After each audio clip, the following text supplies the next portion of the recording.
అందరికీ షలోమ్. ముందు వీడియోలో హీబ్రూ వర్ణమాల యొక్క 9 అక్షరాల గురించి మనం తెలుసుకున్నాము. ఇప్పుడు 10వ అక్షరం గురించి మనం తెలుసుకుందాం. ఈ అక్షరాన్ని యోద్ అంటారు. సంఖ్య విలువ 10. అర్థము 1 యూదుడు, 2 చెయ్యి అంటే ఎలోహిం యొక్క చెయ్యి, 3 కొనసాగింపు యెహూదా అని అర్థము. ధ్వని వై అంటే ఈ అక్షరాన్ని వై అంటారు. యోద్ అనే అక్షరం ఆలెఫ్ బెత్ యొక్క 10వ అక్షరం. ఈ అక్షరం చాలా చిన్నది. సరళమైన స్థాయిలో యోద్ యొక్క రూపకల్పన ఒక బిందువు, ఎలోహిం యొక్క ముఖ్యమైన శక్తిని సూచించే ఒక చుక్క. విభజించలేని ఏకైక ఎలోహిం ఇంకా యోద్ ఎల్లప్పుడూ పైకి ఎగురుతున్నట్లు జ్వాలలా కనిపిస్తుంది. ఇది ఎలోహింతో ఐక్యం కావాలనుకునే యూదుడి ఆత్మను సూచిస్తుంది. యోద్ అనేది ఎలోహిం నుండి తన ప్రజలకు ఆశీర్వాదాలు వచ్చే పద్ధతిని సూచిస్తుంది. యోద్ అనేది ఒక సెమినల్ డ్రాప్ ను సూచిస్తుంది. ఇది ఎలోహిం యొక్క కేంద్రీకృత శక్తిని సూచిస్తుంది.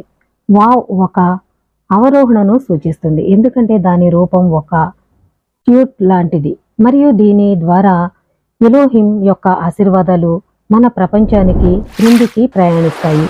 ఎత్తు మరియు వెడల్పు కలిగిన దాలెత్ భౌతిక ప్రపంచాన్ని సూచిస్తుంది. ఇది ప్రకృతిలోని ప్రతి అంశంలో ఎలోహిం యొక్క ఆశీర్వాదాలు ఎలా వ్యక్తమవుతాయో సూచిస్తుంది. ఇది ఎలోహిం ఆశీర్వాదాలు స్వర్గంలో మాత్రమే ఉండవని మనకు బోధిస్తుంది. ఇవి ఈ భౌతిక ప్రపంచానికి ప్రవహిస్తాయి మరియు మనకు శారీరక ఆరోగ్యం, పోషణ మరియు విజయాన్ని ఇస్తాయి. బహుశా అందుకే యాజక ఆశీర్వాదంలోని 3 భాగాలలో ప్రతిదానిలోని మొదటి పదం యోద్తో ప్రారంభమవుతుంది. ఎలోహిం నిన్ను ఆశీర్వదించి నిన్ను కాపాడుగాక. ఎలోహిం ఆయన ముఖాన్ని మీపై ప్రకాశింపజేయండి మరియు మీ పట్ల దయ చూపునుగాక. ఎలోహిం ఆయన ముఖాన్ని మీ వైపుకు త్రిప్పి మీకు శాంతిని ప్రసాదించుగాక అని ఆశీర్వదించడం జరుగుతుంది. ఇంకా ఆలెఫ్ బెత్ లోని ప్రతి అక్షరం యోద్ అనే బిందువుతో ప్రారంభమవుతుంది.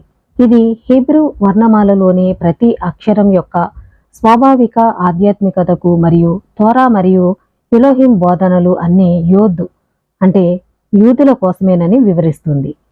యోద్ యొక్క సంఖ్యా సమానం 10. ఇప్పటి వరకు మనం ఆలెఫ్ బెత్ యొక్క ఏక పూర్ణాంకాల గురించి చర్చిస్తున్నాము. ఇప్పుడు మనం 2 అంకెల సంఖ్యల రాజ్యంలోకి ప్రవేశిస్తున్నాము. యోద్ తర్వాత ప్రతి అక్షరం యొక్క జమాట్రియా 1కి బదులుగా 10 పెరుగుతుంది. యోద్ 10, కాఫ్ 20, లామెద్ 30, మెమ్ 40 మరియు మొదలైనవి. జుడాయిజంలో సంఖ్య 10 చాలా ముఖ్యమైనది. తోరా, తాల్ముద్, కబలా బోధల అంతటా సంఖ్య 10 సృష్టి యొక్క ప్రతి అంశానికి ఒక ప్రాథమిక నిర్మాణ పదార్థం. మొదట ఎలోహిం ప్రపంచాన్ని సృష్టించిన 10 వాక్కులు ఉన్నాయి.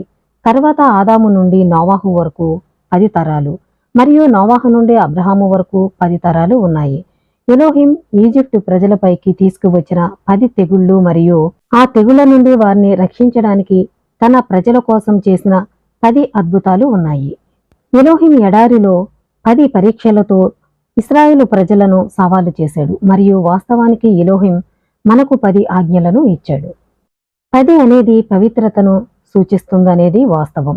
యోద్ యొక్క ప్రాముఖ్యతకు మరొక కారణం 10 మంది ఇశ్రాయేలీలు సమావేశమైనప్పుడు ఎలోహిం వారి సమక్షంలో నివసిస్తాడని తాల్ముద్ మనకు ఒక ఉదాహరణ ఇస్తుంది.